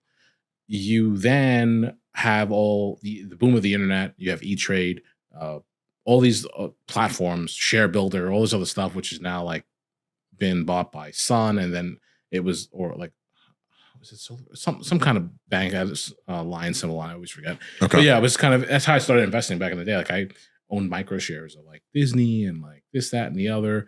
Yeah. $30 here and there. So like, have you heard of Stash? No. Okay. So it's an investment platform targeted at millennials and Gen Zers. That is like, it's got a beautiful GUI and it's all very nice interface, et cetera, et cetera. But let's say if I wanted to buy into Tesla, I don't, at the time in 2020, it's like $900 a share. I couldn't part with that. I could part with $50. You get like a percentage of that share. And then as you keep contributing to Tesla or an index fund, you build it up till you get 1 full share, 2 shares, 3, 4, and 5. So I don't know how that mechanism always works, but it's very liquid. I was going to say, I was like, how do they make money? Like, how does this work? You pay per trade or you pay for the membership or something like that. So it's very similar to. And then they buy the trade and then subdivide it amongst people that are, okay. So high level, yeah. So a timeshare for Tesla stock. In a sense, right? But if you own 2 shares over 2 years, you trade them at, I don't know, let's say they were $1,000. That's $2,000. Yeah. It's US dollars in your pocket. You pay your capital gains on it, and then that's it. Yeah. It's yours. So that's where I kind of started like a long time ago, but I kind of lost interest, right? Because I was like, I wasn't making, I was just starting out my career, not making great money, had rent to pay, bills to pay, et cetera, whatever. And I had a life to live as a 20-year-old, like, in New York City. So it's like, whatever. And my friends are like, what are you doing? What is this nonsense? And I'm like, let's go to the bar, dude. 100%, right? And there's nothing wrong with that. Yeah. I just wish I had stuck it out and done more research back then. I'd be so much, I probably wouldn't be working right now. I could have, I would still have a job, but I would have learned so many lessons. So maybe in 20 years, I won't be working or I won't need to, right? Because again, you get blown out of your position. It goes back to know what you own. I was buying stupid things like garbage penny stocks. You were buying some Jordan Belfort quality penny stocks. Yeah. Stratton Oakmont was a premier investor, at the time. So I chose their pathway now. But that's how I kind of got started. And so back to the point. So the DTC is based in Texas, and it's a federally regulated entity that is a clearinghouse for stock trades. Okay. So whenever you buy a stock or an ETF online through any exchange, they hold the stock in your name. So basically, it's in kind. They hold it. They have the record. You are the owner. You never get that certificate. It never comes to your house. You never really physically, tangibly own it. An entity holds it for you. So now what happens if you are a shareholder, you have 10,000 shares in 10 different companies, and you start saying things that are controversial, whatever. Yeah. Or anti-government or something like that. And I'm not advocating for anyone to do this. I am. But, there is a precedent where if you get banned, you can have asset seizure You know, I'm not saying it's going to happen. The risk is always there. They can still freeze your assets They freeze your assets, right? So that means they make a call to the DTC and do not allow you to clear a trade. You can't clear a trade. You can't sell your stock to get money. Then you lose. Then they freeze your bank accounts for your corporation. You can't pay your staff if you have any, or pay yourself. You know, that is a real vector of attack, and that's where Bitcoin is very how would I say, a bit more secure. They can do that with gold even too. A lot of the times people have like massive amounts of gold and they don't even hold them at their own home. It's like, oh yeah, I own all this gold. It's in this safe 3 states away. It's like, man, you don't own gold. Nope. Like, because if that vault shuts their door and says, actually, we changed our mind. Yeah. Or the bank tells them not whatever. The FBI says you're a person of interest. We can't, like, it's like, what? So you don't own any of it. That's scary. And that's where I think Bitcoin, and like a lot of people say, well, crypto does the same thing. I'm like, whatever. I don't shit coin, so like whatever. Anyway, where Bitcoin becomes important for not just Americans, right? We need it probably the least in comparison to other countries and citizens, but it's unconfiscatable in a sense because it can't be seized if you do it the right way. There's plenty of people that have it sitting on Coinbase, and it's like you're doing the same thing as that clearinghouse in Texas. Basically, they can deny you access, but if you hold. Again, this is why the push for self-custody is so big in light of the ETFs of Bitcoin that have just been released to the market. There's a lot of inflows to those ETFs, and I get why. It gives the boomer class access to the speculation of the price of Bitcoin without actually having to deal with, I got to have a hardware wallet, I got to know this, I have to learn that. I got to have seed phrase, I got to figure out, my wallet ID, like all this stuff, yeah. It's a barrier to entry, right? It requires work. And again, built into the sovereign individual. I'm not relying on a third party to manage anything for me. I am completely sovereign to an extent. So that's why it's a better, probably, investment overall. But again, you have to get there. You have to not be afraid to learn and then take action with any investment, whether it's real estate, stocks, equities, bonds, crypto. Well, fuck that. Bitcoin. So there you go. I swear twice in your podcast. Bitcoin maxi. So I wouldn't say that. I would not say that because how would I present it in a way that's not going to, whatever. Be abrasive. I don't want to be abrasive. Fuck it. But it is like and I get why. I've learned lessons. I've read blog posts and Reddit threads. I get why they are that way for a number of reasons. They've been personally impacted by, the ever crumbling U.S. dollar to inflation. We can talk about inflation and deflation in a second, and why it's really horrible. But you're also looking at people who just feel like they can't get out from under. Like, I went to college. I now have this debt. Yeah. That is, you can't, it's irreversible. It's not, you can't file Chapter 11 for college tuition debt. That's kind of scary. But what if like the field that you studied, to your earlier point of arts, it doesn't yield you a job in the marketplace? And then it's like, okay, you go back and take on more debt for school. Do you do this? Do you do that? You have these choices as an adult in the marketplace, but you were sold a bill of goods that you must go to college. I remember a time when I was still living in New York, I was on a specific project related to construction, right? And the landlord couldn't get someone to do sprinkler installs for like their building fast enough because there was just so much demand for new real estate for office space. And they were paying a sprinkler engineer or like a construction worker I think it was like $400 an hour. That's fantastic money. I mean, that was going to the company, and obviously that engineer was getting a salary. But the demand was so high, they had to raise their prices to meet the demands, and people were paying that because the demand was so great for the real estate there. So, blue collar work, and I was an electrical apprentice when I was younger. My dad's an electrician. It's a great trade. Wasn't really for me, but it's a great trade and skill for anyone to learn. As is plumbing, as is masonry, you can, as a GC, you can make money.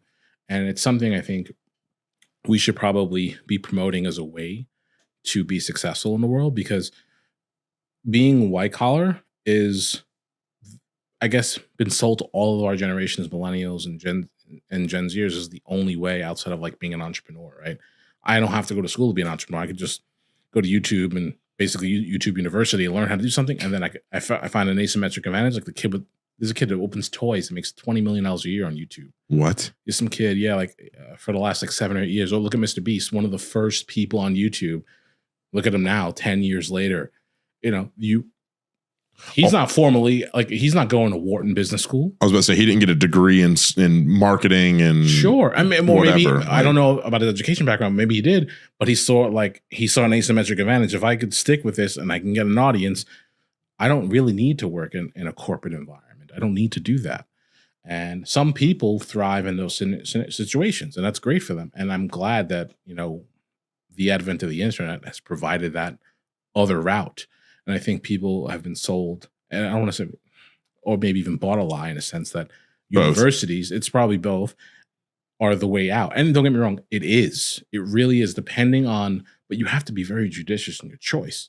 I mean, if you go for anything in STEM, you're going to be golden. But then now you have this AI monster coming out of nowhere. Is STEM really secure and safe in 20 years? If you're highly skilled, probably. But if you're mid or below, like skilled in those industries, you might not be. Mm-hmm. So that's a real risk there now. But prior to that, why would I? For me, liberal arts is cool. You get culture and experience. That's awesome. But how does it generate money for you? Because we all live in the world. We all need money. That's why I find it very odd that people will take, like, I'm a perfect example. I'm really passionate about food.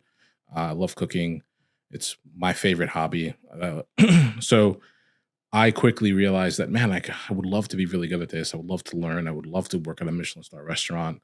But I realized that if I went to like a culinary program like CIA, or Johnson & Wales, and this is after I already went to college, it's only $40,000 hit I have to pay. And there's no guarantee. Once I realized, I went to a few seminars, like recruitment seminars for this, and I loved it. I was like, oh, this would be great if I just made this decision earlier on in my career. And then 10 years later, I'm glad I didn't make that decision. I'll get to that. So I'm like, wow, this would be awesome. I could learn, I could cook, I could work in restaurants. I love this. It's my passion, right? So, but taking on, I already had student loan debt. I was going to take on another. This is financially irresponsible.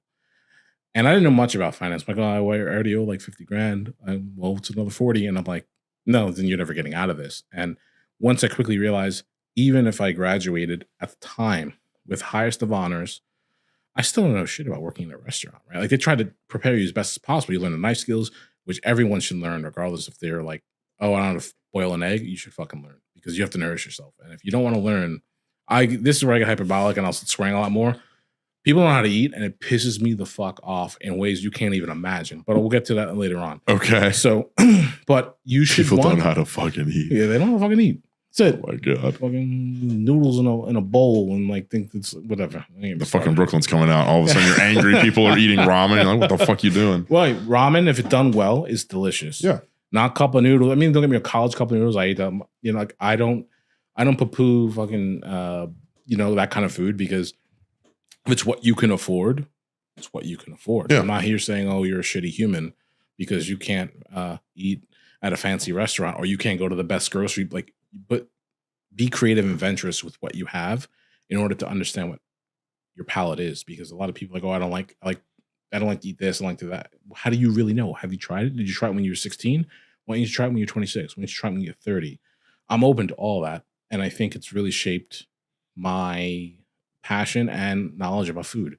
But anyway, so once I quickly realized I was going to get out of culinary school, and if I decided to go that way, when I was like 24, yeah, I was like, I'm going to best be making $12 an hour. How the fuck am I going to pay back $90,000 on $12 an hour? I know you're not always going to be there, but for the first 18 months, full dedication, you're probably going to be there. And then maybe 24, you can be $16 an hour at a certain restaurant, then maybe 25, then maybe you become sous chef and you're making $30. And then even if you're chef de cuisine at a place, you're making $80K topping out. This is back then.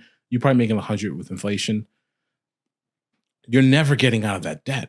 And at this time, you're living your life. You're living in a particular, in order to make it culinarily, you need to live in a city. You need to live in San Francisco. You need to live in Austin. You need to live in Miami, New York, London, Tokyo. The hours are nuts too, right? Oh yeah, 100%. But if it's your passion and your love, it's just work at that. It's like whatever I'm doing, I love. But yeah, you're 12 to 16 hours. If you're a prep cook, you're in at like 6 a.m. prepping for the other chefs on the line, and then they're taking whatever you prep to make lunches, dinners, etc. But you're there, like, and also you're young, you're expected to be there for 16 hours because what else are you gonna do? And I kind of agree with that. And it's a tough industry because you have to deal with people who know how to eat, coming to your restaurant saying, "Oh, I ordered, I don't know, I ordered this steak well done," and I'm like, and it's a little medium, and I'm like, like as you can that's see, a you problem. yeah, you don't know how to eat. You're eating. You want ketchup with this? Do you want an A1 steak sauce on top of that? You're ruining. Also, if you salt my food at a restaurant, like fast food, casual, totally get diners, no issue with that because I get it because they're mass producing quickly. But if you're at a restaurant and you dare to insult the chef and his staff by asking for salt, I get fucked off. I've never understood people go into like a nice restaurant. And again, we're excluding like whatever normal spots. Sure, you go to a nice restaurant. It's like, okay, at that point, like that chef knows what the fuck they're doing. They know how to cook. And you go in, you go, we're going to change that, and that. And we're going to make it it's like, dude, shut up, eat what the professional says. And it's like, well, I don't really like grow up. Try it. Eat. Yeah, eat. Try it. Yeah, 100%. So I won't name the restaurant in Atlanta that did this.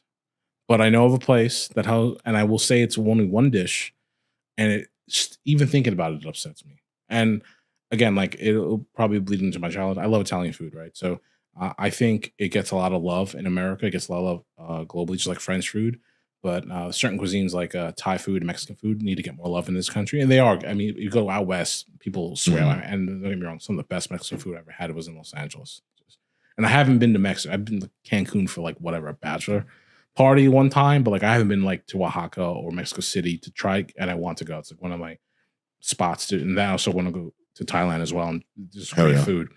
And what's unique about being in the city and being maybe in a suburb, people have weird baseline taste. So I go to this restaurant in Atlanta, and this is why I think it's a sleepy college town still. Okay. And I see bolognese on the menu for $35. And I'm like, okay, I've made bolognese 30, 40 times. You can ask Greg. I made it for him and Danielle a bunch of times. I made it for I'm obsessed with that dish. To me, it's like, and it's weird. It's like the Puerto Rican loves Italian food. And look at me, I love Puerto Rican food. And like there's an emotional connection with my family to that makes it very difficult for me to cook that food. But I fucking love it. Like my sisters make it really good. Like if I want Puerto Rican food, I go to my sister's house, Staten Island. She just, man, it's so good. But for like Italian food, I love cooking because I want to be great at it. Same thing with French food. Same thing. I've been practicing some Thai food as well, here and there. Not enough, but I want to get really good. It's such a unique flavor profiled food.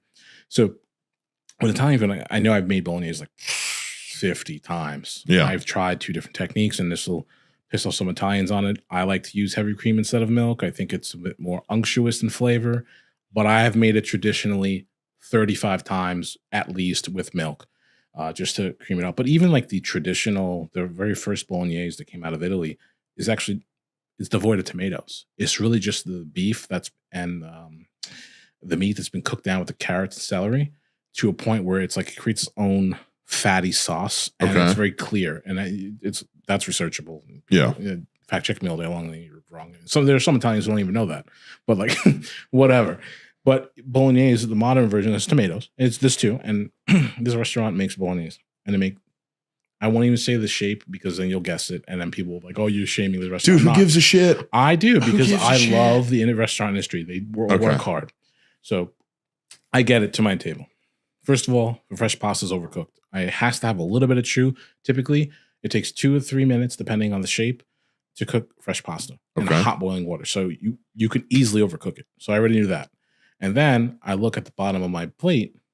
It's a pool of liquid. I'm like, that means there's a fat separation from the bolognese sauce on my plate, which is not good.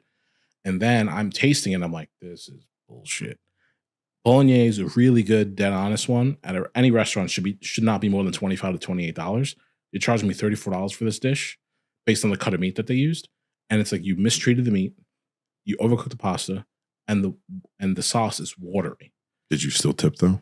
I'm not a douche. I'm not that kind of course, because it's not the server's fault. I get it. The server did a great job. Got to ask that to make the point. Yeah, 100%. Like, I mean, I will only not tip 20% if the meal and service together was awful, and I'll still give like 15% because again, It's not. It's a starting out job. Some people do it for life. I mean, based on their capabilities. Like, I'm not sitting here trying to be that kind of a customer. Yeah, I get it. I will definitely, like, if someone goes out and says on Reddit or Yelp that this is the best place there, I'm like, no, this is what's wrong. This is what's wrong. This is what's wrong. This is what's great as well. I'm not going to sit here and just like destroy them. Mm-hmm. I hate the term foodie.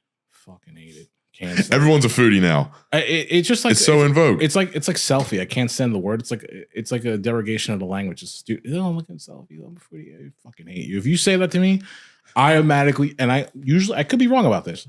I automatically think you don't know how to eat. You're just someone who's like, oh, I want to put truffle on everything, and I just can't deal with you. Okay, so what are the top? Truffles are good though. Truffles are good. Truffles are good. What are the top 3 to 5 characteristics of knowing how to eat? Oh my god, Juan Cordero, School of Eating. We're derailed, but okay. One, we'll get back on topic. Let's see. Right. We've got. Do we have time? I don't know. Holy shit! We've been talking for almost 2 hours right now. Yeah. So we got to do a part 2. Then. We'll do part 2, man. I don't give a shit. This is fun. Okay, so knowing how to eat. Be adventurous. Try something new, even if it's not for you. Like, I don't like offal meats, but there's a dish in Scotland called haggis. So basically, I want to try it so bad. So basically, it's a bunch of organ meat wrapped, and I think it's either sheep or lamb's stomach, and then boiled, and then you could it's served to you. It's supposed to be like really unique tasting, but like not. But it has the metallic of the liver. Mm-hmm. I like all that stuff. So when I was in Japan, I was trying everything food wise. I refused anything. I mean, their typical breakfast, they usually have a couple. I mean, I don't know if it's typical, but the restaurants I went to, they would have like beef broth, and it was so good. Like, just like, oh man, this is like a breakfast drink. I ate some stuff. Like, I'll fill this up instead of coffee. Give me a cup of beef broth. It was delicious. So having a try things out. Also try them at home. Like, if you had something really good at a restaurant, try to make it at home. It's not that expensive, especially if you're able to go out and pay $30 for a plate of food. You can go to Whole Foods, Trader Joe's, or any specialty store, even online, and buy the ingredients, try to replicate it at home. Because then once you start doing that, you develop your palate a bit stronger at home. And then, it's also fun. I think it's fun. That's just me. But you're better at eating at a restaurant now. Because again, there are off nights. Sometimes they're hit with 200 covers and you can't guarantee the quality sometimes. I know they try very, very hard. But, and then you're going on the Yelp and saying, oh, this food sucked. I'm like, go there at least twice. So be creative and adventurous with your palate and trying different food. If you have a bad experience at a restaurant from a food perspective, go there again. Give it some time, obviously, because, there are so many great places to eat in Atlanta. And I know I say that like jokingly because it's changed a lot in the 4 years since COVID. But there's still work to do. And I'm like, oh, like you're in a douchey New York or whatever. I get into Reddit fights all the time when people are like, you don't want to eat. That's your problem. So if you're going to charge $35 for a plate of food, it better be really good. So, and then the first thing I would say, damn, you got me on the spot here. The number one thing is for me is to just be open to the experience because I feel like food is the gateway into everyone's culture and cares about your politics and whatever you believe in. It's really hard to dehumanize someone if you shared a meal with them. And I think that's the best way to get to know someone. And constantly sharing food with someone, it humanizes them. And also you get to hear the story about the food. Like, whether it's Argentinian steakhouses or ramen outside of a Tokyo shop or, Turkish food, which I guess in my view is unheralded as well in a lot of ways. It's very big in New York. And there's a lot of, you'd be surprised, there's Turkish influence in Mexican food. So have you heard of course, I feel like I'm a douche saying this. You know what taco al pastor is, right? Yeah. Where do you think that came from? Turkey. Turkish immigrants came over to Mexico 200-300 years ago, introduced the fire spit. They didn't have their Turkish ingredients in the peppers, but they had what was available in Mexico. And that's how that started. No shit. Yes, 100%. And there are many people who are like, oh, it's just great food. I'm like, yeah, but like, look at the origins of it. Like Mexico has a lot of, I would look at Mexico and it's still inherited in a good way in this country, which is a shame. It is probably like the Thailand in terms of the Western world. Okay. It's so unique. The food changes from state to state. Like you can get food in I don't know, Oaxaca that is not available in Tijuana and vice versa across the entire state of all the states within Mexico. It's hugely unique. Great produce, fresh cooking. There's a chef's table episode where I forget the name of the restaurant. I forget the name of the chef, but he's a Michelin star chef in Mexico City, and he was making food. And one of his contemporaries, you know, he was doing a lot of French based spins on Mexican food. He was like, "This is not Mexican food," and he took that to heart. And it's a really good chef's table episode. I'll send you the link for it. Yeah, and he now has one of the top 50 restaurants in the world, and one of his premier dishes is mole, and it's just basically black and red mole on a plate. And I believe he does give you something to dip it in. I could be getting that wrong, but it's one of the places I want to go to, and I will pay whatever, because that experience to me is getting a true representation of the finest of Mexican food. But I love going to, like, for me, I'll never go to a Mexican restaurant inside the city of Atlanta. Like, I'm gonna go to Norcross. Yeah. Because that's where there's so much good Latin food up up Norcross Duluth, up that area. Absolutely. And then there's great Asian food up there. I mean, one thing I'll say, Atlanta has really great Thai food, like excellent Thai food. I've been to a few places. Name drop. No, because if I get my Uber Eats order in 54 minutes, where I'm at, I don't want to be waiting 78 minutes because now it's popular. No, I'm joking. Thai chili is really good. Like Thai chili? Yeah, I've been there once inside to eat, and also do a lot of takeout from them. If you like spicy food, definitely go to them. They're really good at traditional Thai food. But it's made for the American palate, but they don't hold back on they'll give you the option to do no heat. Thai spicy. Or Thai spicy. Thai spicy is too hot for me. I stick with regular spicy. It's like you'll be like crying and tearing and sweating, but it's still, even at that level of Thai spicy, is so flavorful. So it's not just the heat like you're getting punched in the face with. You taste the basil, you're tasting the oyster sauce, whatever the ingredients they're using for that particular dish. It's all in there, and it's really good. What are your other favorite places to eat in Atlanta? Let's see. Depends. Let's see. Just wherever your mind goes. Forgetting the name. There's a place. It's outside of Atlanta yet again. Yeah. Sandy Springs. Best ramen in the city or Atlanta area.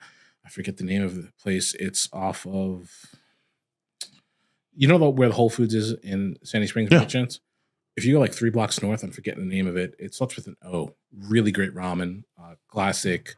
Where I'll eat it during the winter. I'll pull this up Yeah, because I want to find that. No, you can keep going. I'm just gonna So there's that. If you're looking for, in Buckhead, St. Cecilia, have you been there? Yeah, St. Cecilia is really good. Really good pasta. They have a dish with shrimp in it I had yesterday because I had a friend visit. Okiboru, was that it? Okiboru, that's it. Yeah, that's really good ramen. Definitely go check them out. Let's see. Where else do I like to eat? St. Cecilia is good. I think it's really good. Have you ever gone? I forget the name of it. There's a sushi bar that they got a Michelin star over. Mujo. Was it Mujo? Is it West Midtown? Yeah, it's by the Interlock. Yeah, that place is awesome. Yeah, no. This will sound douchey, but I've been there before. I've been going to Mujo. I have been. I've been going since 2021 since they opened. I went there after they had done the Michelin star, like they had already built the guide, but they hadn't put it out yet. I went for my birthday and did like the omakase thing. It was really, really good. And then literally like a week or two after my birthday, I think the guide came out, and I was like, oh damn, okay. Yeah, 2 of the chefs, I think. One of them is from New York. One of them also moved from the West Coast to New York to work, and they're excellent. And the whole experience there is fantastic. The sommeliers are fantastic. They're great people, great service. To me, if you're gonna have omakase, that is the place. If you want omakase like it's done in Tokyo, Mujo. It's gonna be more expensive, or in New York, which is again you're gonna pay, but to me it's worth it if you value that experience. And that goes again, if you never really ventured into sushi. Probably shouldn't start there because you might it wasn't really worth it. Sea urchin. It's the evolution of your palate. So like if you have to go through like anything else in jiu-jitsu, like you have to develop your technique to be better at it. You can't just come into the gym and double leg someone and think it's going to work every time. You need to develop that. You need to develop your back attacks. You need to develop your leg attacks. It takes time, repetition, and this is why it's very akin to food service industry because those chefs and those cooks work endlessly at their craft, repeating dishes, having to research, having to retry, having to taste things. I think there was an Eater episode about Le Brenadin. It's a fish-focused French restaurant, Michelin started in New York City, and the head chef is saying the saucier is the most creative position there because they're tasting and making sauces all day long for all the other dishes. So the other chefs, the sous chefs, and the other line cooks are taking their sauces that these people are 20 hours of tasting and readjusting, and they can be, let's say, irritating to work with because they're perfectionists. Saucier? The saucier, they have to make it taste the way the head chef is expecting the menu. And again, the customers are paying for that experience, and it's one of the best restaurants in New York City. I think it's got 2 Michelin stars, if I believe. What's it called again? Le Bernardin. Le Bernardin. Yeah, it's a French fish focused based restaurant. It's ridiculous. Okay. And you know, a lot of I have to give. I know he's no longer with us, but I have to give Anthony Bourdain a lot of credit here.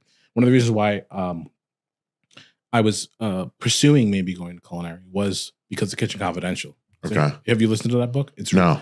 He narrates it. It's hilarious. It's one of the best audiobooks I've ever listened to. I'll listen to it. I'll listen to it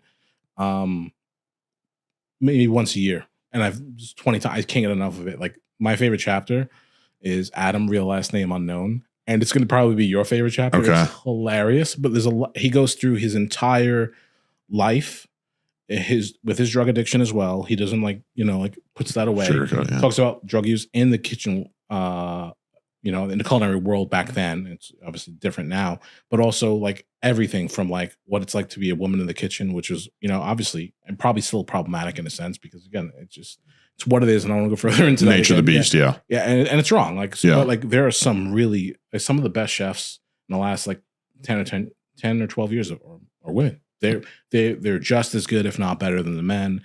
And like their way that they have entered the industry and under the changes that have happened are great. And I would say a lot of that is from his book. And again, like it's like everything flows from that. It kind of exposed everyone to what the industry really is from the cook's perspective. Okay. And I think he did a great job with that. And I love that book. It's fantastic. And it goes into his beginnings at CIA and all the way through working at a restaurant, all the way to the end where he's still working at Leal, where that was his last restaurant before his career took off after the book. And it stops there. But he has a few other books too, but that one's really entertaining, funny, sad, beautifully well narrated. He's the one who's narrating it, so it makes it better. It's authentic, yeah. It's like the whole thing with like what? I think it was a Rogan episode and talking about Goggins. And he was like, "Who's speaking for David Goggins on his book?" Oh yeah. I was like, "Oh yeah." Like I would like. I want to hear his fucking voice. Exactly, because he's a unique, interesting individual. But like for Kitchen Confidential, it's all Bourdain, and it's sad that he's no longer with us, but he's definitely responsible for a lot of the chefs who entered the industry after this book came out. I don't think he gets the credit that he deserves in that area, in my view. And also his shows are great. Like he introduces people. I mean, you may not be able to afford to go to India or Thailand or South Africa or Morocco. Yeah. But, he exposes through the show, like, hey, this is what it's like for these people to eat. And this is why it's important. And this is why you should learn. This is why you should try something. That's why you should talk to a stranger and have a beer. Yeah. And which I don't really do because I'm an introvert. And this is like, for me, I'm having an internal meltdown having this conversation because whatever. Well, oh yeah, no, I don't do well. Too many lights, cameras, scary. I get it. It's weird. Yeah. It's weird talking on camera. Sure. Bouncing back to the Atlanta food stuff. Oh yeah, sorry, yeah. What other spots have you eaten at in Atlanta? Have you eaten in any other places in Atlanta that have gotten the Michelin stars? Who else? Atlas got one. I have not eaten at Atlas yet. I'm sure it'll be great. Bacchanalia also got one, I think. I have not eaten there. It's on my list. So both of those are on my list. Let me go through my list. I have it on my phone. Oh, hell yeah. I ate at Atlas one time. Actually, that was for my birthday. Like, I went for my birthday 2 years ago. Got it. I was like, oh, hell, let me go. Okay. So where I've eaten, Lila Lila is a really good restaurant. I think it's in West Midtown, I think. I can't recall specifically. Okay. It's Italian focused, really good. Let's see. It's in the vein of St. Cecilia, but I think it's a step up in terms of like ambiance and like experience. Mm-hmm. And let's see, what else do I have here on my list? White Bull, pretty good. That's in Decatur. They have a restaurant off of Piedmont. Why am I forgetting the name of it? It's an Italian restaurant. They do pizzas, pastas there. Why am I forgetting the name? Can't remember at this time. For cocktails, I've been to 12 Cocktails. Pretty good. They make a good drink there. I know you've been there as well. 12's awesome. So, yeah. I love that. Little Spirit is on my next cocktail list. Little Spirit's a classic, dude. Oh yeah, bro. Little Spirit's a not a full on dive bar, but it's got a little bit of a dive bar. Sure.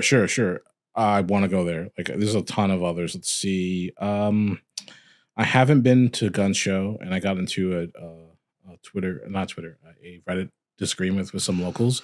Who you arguing with on Reddit, bro? People in Atlanta who do not eat.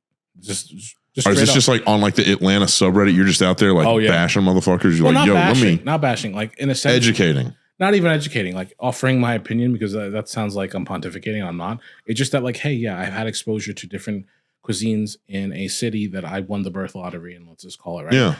And then when I come here and I go to a restaurant and you think this is what it is, I'm like, no, it's watered down in a sense. Maybe they had to, right? Because again, like, I don't know what it's like to be a chef in a city that maybe doesn't have the interest of palate developed for a specific cuisine, right? It makes it a hard sell. Like, okay, for instance, I've eaten Chinese food down here. It's fucking miserable. It is miserable, like, and it's more expensive. Which is crazy to me. I get it. I have a spot near me, and it's just as expensive as any other Chinese restaurant here in Atlanta, but it's exactly Chinese American food that I used to get growing up in Brooklyn or anywhere in New York City. And you're not going to say the name of it? Of course not, because out here gatekeeping, dude. I'm gatekeeping that place because it took a long time to find, and there's only one. I know Boss says he loves Hans. Boss swears by Hans. I've never been there. I went to Hans how was it? With Dan Qantas. The food was phenomenal. Okay, that's even better. We had to get gas on the way down there. Okay. We were like running out of gas, and it's, Hans is off Cascade. Like we went on like a Friday night. It was a little bit dicey. The fun part about Hans is you get verbally accosted, and I mean like aggressively accosted by the homeless people on Cascade. Oh, I think about the staff. I'm like, okay, fine. No. By the homeless people. That, and they all like that could be funny too. We were standing outside. They wouldn't let us go inside. All these, like, we had 2 or 3 different people that came up to us at like harassing the shit out of us. Where Boss was like, dog, get the fuck out of here. Yeah, Boss was like, fuck you. And then for some reason, me and DK went to this gas station right there. And then this guy started yelling at me that it was his birthday. He was like, it's my birthday. You're not going to give me no money. And I was like, I don't know who the fuck you are. I don't know if it's your birthday. Fuck you. You could be lying. How many times have you said this? Yeah. How many people you told it was your birthday to? And then there was one other like dude that was screaming at us. Which to me adds to the experience of Hans. Sure. But, you got to tell me the name of your Chinese place when this stops. Yeah. Okay. Yeah, go. I'll add it to the show. No. Also, you act like this podcast has any influence whatsoever. My last episode has 20 views. 20 views. Listen, that's 20 people that might delay my Uber Eats order. Do you want this restaurant to stay in business or what? Or not? I do, but at a different scale. Okay, I'll give you a spot that it's already crowded and well known. Okay. That's really good.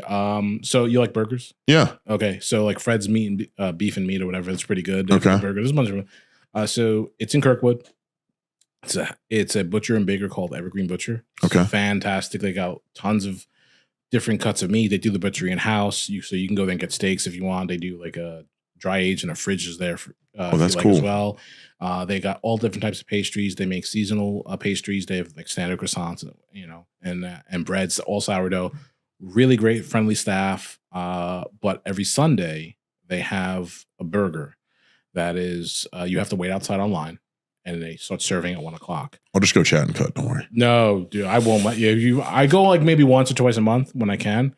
If I see you up at the front, let's chat and cut. No, absolutely, I can't do it because then I would be a hypocrite. And we're all hypocrites in our own right. It's okay. Not me. I strive so hard not to be one. If I feel myself becoming a hypocrite, I get visibly upset. I'm like, no. You can't be a hypocrite.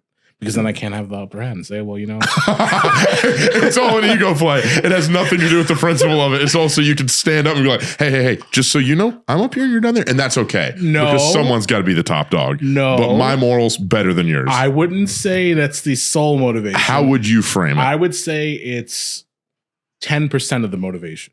10%. Okay. So it's Evergreen Butcher, really great burger. They're like $16, but it's like, they give it to you in a bag and you got to go because there's nowhere to eat in there. But it's fantastic, man. It's 2 patties. They have an aioli, pickles, diced white onions that are, I think they're slightly pickled in a sense, but I could be wrong about that. But it's just a perfect burger for me. It's really like everything you want in the burger, and then it's just delicious. So that's the one place I will give a shout out to because they're fantastic. All right. Well, we can can it there since we have been here for 2 fucking hours. Holy shit, that's a long time. dude, you put these little headphones on. Yeah. You forget. Like, you put your phone on do not disturb. You put the headphones on, and then you just like start talking, and then you're like, oh yeah, it's probably been like an hour and some change, and then I picked my phone up. I was like, it's 1:50. Holy shit! That's insane. Anyways, thank you, sir. I'm happy to come on. Man, thank you. We have to do round 2 with more emphasis on Bitcoin maximalism and sure. I'll be more prepared too. Hey, that's fine by me. All right. Thanks. Thank you. All right.